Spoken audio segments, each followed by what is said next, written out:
सुसवाही ward के पार्षद सुरेश कुमार के नेतृत्व में पंचायत भवन में मन की बात सुनी गई, जिसमें प्रधानमंत्री ने कहा कि 13 जनवरी से प्रयागराज में महाकुंभ का आयोजन होने जा रहा है।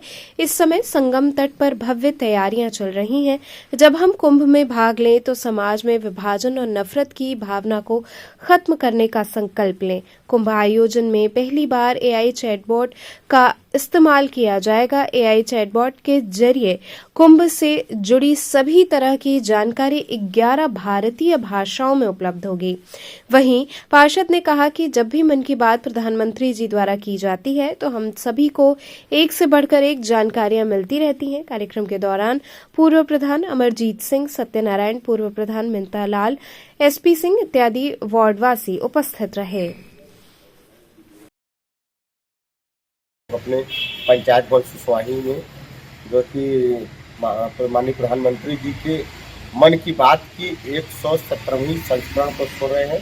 जैसा कि आप सभी लोग जानते हैं कि 4 अक्टूबर 2014 को जब माननीय प्रधानमंत्री जी देश के प्रधानमंत्री चुने गए थे, उसी के बाद से लगातार मन की बात का कार्यक्रम जो है कि महीने के आखिरी सप्ताह रविवार को यह कार्यक्रम चलता रहता है और तमाम प्रकार की बातें माननीय प्रधानमंत्री जी खोज के देश के छोटे छोटे बातों को हम लोगों के बीच में रखते हैं। जैसा कि आज उन्होंने महाकुंभ की बात की और उन्होंने नारा दिया कि महाकुंभ का यही नारा है कि एक हो देश हमारा, और जो हम लोगों का महाकुंभ लगने जा रहा है और ये महाकुंभ 12 साल बाद जो इस बार का जो महाकुंभ है वो समझिए कि एक अपने आप में कम से कम 50 करोड़ लोग वहाँ पर आएंगे स्नान करने। इस तरीके की व्यवस्था वहाँ की गई है। हमारे माननीय मुख्यमंत्री जी हर दूसरे दिन वहाँ पहुँच रहे हैं, दूसरे तीसरे दिन। साथ ही माननीय प्रधानमंत्री जी ने हमारे जो फिल्मी जगत की भी बात उन्होंने किया। रफ़ी जो साहब जो हमारे संगीतकार थे उनके बारे में भी उन्होंने बताया कि आज अगर उनके संगीत जो उनकी बातें थी, जो उनकी गाने अगर सुन लिया जाए तो समझ लीजिए कि सभी लोगों का मन एकदम हर्षित हो जाता है। इस तरीके से तमाम चीज़ों पर उन्होंने बात करते हुए जैसे आयुष्मान भारत पे उन्होंने बात किया।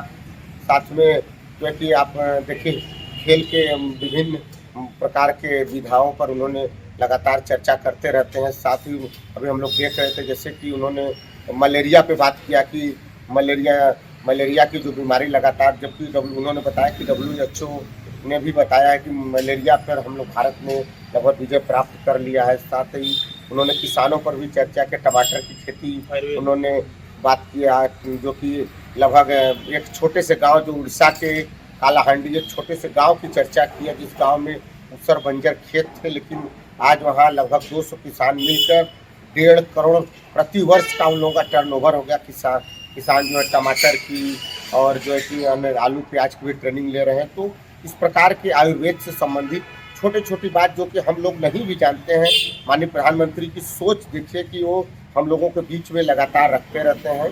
और इस प्रकार का एक कार्यक्रम मन की बात हम सभी लोग अपने मंडल अध्यक्ष जो मजबूत अध्यक्ष धर्मेंद्र जी हैं, पंकज जी हैं, मीडिया प्रभारी हैं और सारे हमारे केसरी जी हैं, इधर जमलाल जी हैं, चाचा जी प्रोफेसर साहब हैं, शंभू भैया हैं, पूरी अपनी टीम के साथ हम लोग मन की बात यहाँ सुन रहे हैं और लगातार इस कार्यक्रम को आगे माननीय प्रधानमंत्री जी के नेतृत्व में हम लोग सुनते रहेंगे और मन की बात को हम लोग आगे बढ़ाते रहेंगे। और लोगों से यही कहेंगे कि आप लोग भी मन की बात में ज़्यादा से ज़्यादा लोग जुड़िए और सीखिए, क्योंकि हम जो चीज़ किताबों में नहीं पढ़ते वो माननीय प्रधानमंत्री जी खोज कर विश्व से लेके पूरे देश से लेके हर चीज़ों को हम लोगों के बीच में रखते हैं। और मन की बात के लिए माननीय प्रधानमंत्री जी को मैं बाबा विश्वनाथ से ये प्रार्थना करूंगा कि उसको उनको इसी तरह स्वस्थ रखें और देश का वो नेतृत्व करते रहें और हम लोगों का मार्गदर्शन करते रहें। जय हिंद, जय भारत, जय भाजपा।